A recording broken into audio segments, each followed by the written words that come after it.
This technique is a process called match color. So if I jump into Photoshop, here we have a couple of photos that are quite different in their color makeup. So what we can do is I'm going to click on this top one, and the first thing I'm going to do is I'm going to bring in an adjustment layer that's called black and white.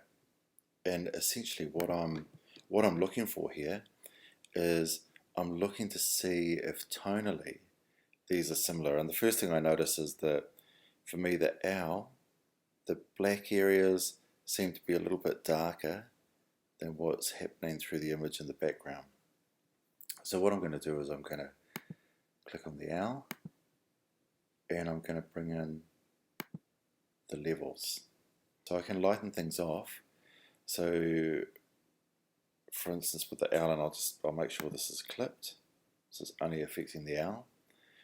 I can go in with the blacks and I can pick an area off the background. I can pick the whites, pick an area here, and it's affecting the owl. Now, for me, the owl does look a bit darker. So one of the things that I kind of talked about never changing, I'm actually going to change here, and this is the output, because I can't make those blacks any lighter than what they are. If I pull that black slider in, all I'm doing is making more contrast. I'm making it darker. So I'm going to get the black slider, and if we're looking at the owl, the further I pull it down, the more it softens those blacks. So it changes black to kind of a dark grey.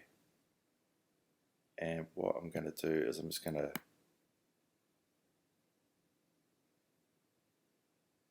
bump it down a wee bit, because it feels like the blacks kind of tie in a bit together.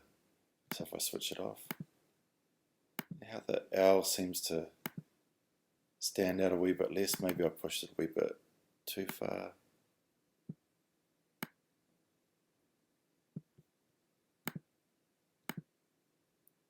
So once we've got this, I'm going to switch off the black and white layer. I can even dump it. I don't need it anymore. I'm going to click on the layer that's the owl. So I'm going to try and match the color of the owl to the leaves in the background. And these images are quite different. This technique works really well if the images aren't so strikingly different. But in this case they are. So what I'll do is I'll go Image, Adjustments, and I go to Match Color.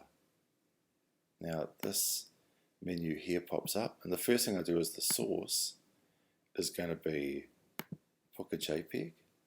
That's the name of the file that we've got up here.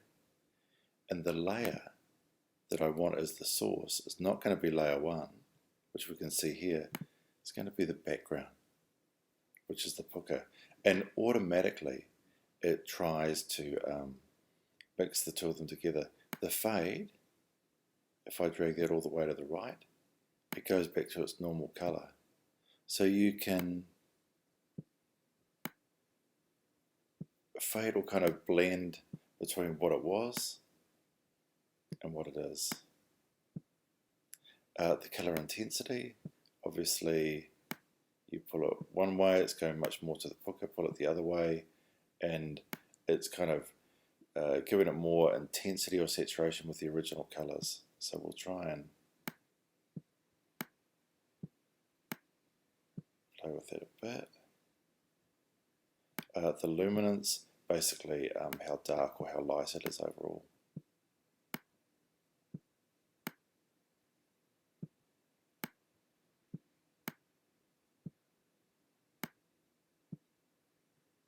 So we can play with these a bit, and I can decide,